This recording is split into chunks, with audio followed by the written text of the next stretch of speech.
PV Sunil రఘురామకృష్ణరాజుల మధ్య వైరం మతాల మధ్య చిచ్చుగా మారిపోతుందా? వారి మధ్య మాటల యుద్ధం ఓసారి చూద్దాం. నువ్వు దళిత క్రిస్టియన్ అయితే నీకు ఉద్యోగానికి ఎలిజిబిలిటీ లేదు. అప్పుడు రాసిన దాని ప్రకారమే నువ్వు దొంగతనానికి ఉద్యోగం తెచ్చుకుని రాంగ్ సర్టిఫికేట్తో తిరుగుతున్నాడు. ఆయన 100 చూపిస్తాడు, నా ఫేక్ టీసీ కూడా మరి ఆయన చూపించాడు, అది ఫేక్ అని తేలింది. ఆడు సునీల్ కుమార్ గారు అంటాడు, బ్రిటిష్ వాళ్ళు నువ్వు నాకు చర్చ ఇచ్చావు ప్రార్థించుకోవడానికి అని ఓపెన్గా ఇచ్చిన స్టేట్మెంట్లన్నీ వీడియోలు ఇంకా ఉన్నాయి. ఊళ్ళోకి రానివ్వకుండా తలుపులు మూసేసి ఉన్న పరిస్థితుల్లో చర్చి తలుపులు తీశారు బ్రిటిష్ వాళ్ళు వచ్చి. సో దళితులందరూ కూడా అటు వెళ్ళారు అనేది నేను చెప్తాను. నీ కొంపలో ఒక మైకి తీసుకొచ్చి అదే పనిగా గుద్దితే సహనం మనకుండాలా? క్రిస్టియన్స్ అనేవాళ్ళు ఎప్పుడైనా రోడ్డు ఎక్కి ర్యాలీ చేయడం మీరు చూశారా? మరి కొడితే కొట్టించుకోనము, తింటే తిట్టించుకోనము అని చెప్తున్నారు.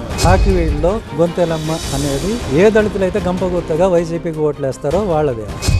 ఆ చెత్త వెధవులు కొద్దిమంది రాకుండా ఉంటే మా ఊరు ప్రశాంతంగా ఉంటుంది, మా జిల్లా ప్రశాంతంగా ఉంటుంది. పచ్చగడ్డి బాగానే ఉంది కదండి 2 జిల్లాల్లో. అప్పుడప్పుడు అండి రోజు పచ్చగానే ఉంటుంది కదా.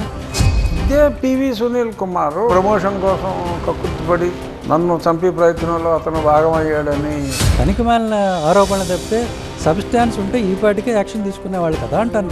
డిప్యూటీ స్పీకర్నే చంపే లెవెల్కి వచ్చారంటే వాళ్ళని పట్టుకోకుండా వదిలేస్తే అది ప్రభుత్వానికే మాయని మచ్చ అవుతుంది. చట్ట ప్రకారమే పనిచేశాను, ఉన్న చట్టాల ప్రకారమే పనిచేశాను. ఇంత క్లారిటీ ఎవరి వల్ల వచ్చిందంటే ప్రోగ్రామ్ కృష్ణరాజు గారు. ఎలా ఆయన నా మీద ఒక ప్రచారం చేసినప్పుడు దానికి కౌంటర్ ఇవ్వాల్సిన బాధ్యత నాది. లేకపోతే ఆయన చెప్పే ప్రతి విషయం కూడా నిజమని అందరూ అనుకుంటారు కదా.